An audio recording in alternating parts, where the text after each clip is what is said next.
La dépendance à la publicité n'est pas la seule que subissent les médias. Puisque tout ceci appartiennent au final à une poignée de grands groupes, la pluralité de l'information en est forcément limitée. On parle alors de centralisation. Bien entendu, la presse spécialisée n'est pas la seule touchée, et des groupes comme Lagardère possèdent de nombreux sites, journaux, radios et chaînes qui retranscrivent tous le même type d'information.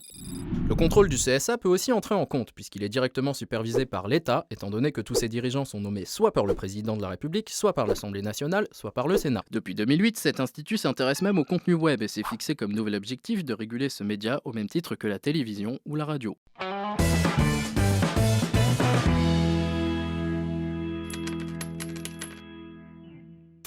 Mais pour revenir à la centralisation, voici Bob. Il rentre de son travail et a décidé d'aller au cinéma dans la soirée. Pour ce faire, il consulte Allociné et voir quels films récents peuvent l'intéresser. Il se rend aussi sur IMDb pour comparer les avis tout en écoutant de la musique sur Deezer. À éliminer sans pitié les Templiers. Une fois son choix fait, il se renseigne ensuite sur les pages jaunes pour trouver un cinéma proche de chez lui qui diffuse le film.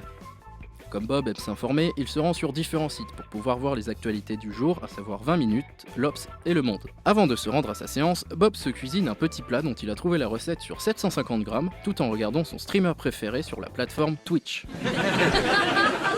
Il mange ensuite devant ses vidéastes préférés sur Dailymotion, YouTube et jeuxvideo.com Ah, un livre, j'en bats les couilles. et part voir son film.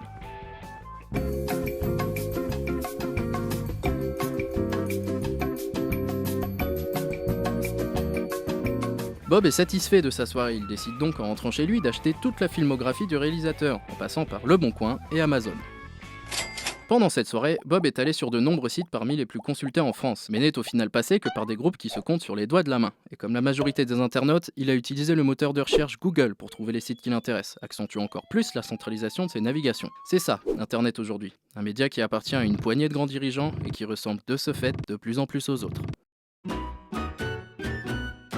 Pendant cette petite mise en situation, un produit de type marque déposée a subtilement été inséré dans le cadre. Ce placement de produit a pu être aussi utilisé par la presse spécialisée jusqu'à un certain scandale, le Doritos Gate, qui a éclaté après qu'un journaliste du site Eurogamer se soit exprimé au milieu de marques s'intégrant avec finesse dans le décor. Ceci rejoint ce que Cédric Siré disait par rapport aux nouveaux moyens de publicité. Puisque le public utilise des bloqueurs de pub, il faut bien utiliser d'autres méthodes, parfois subtiles, parfois non. La question qui se pose maintenant est donc de savoir s'il existe des solutions à ce problème.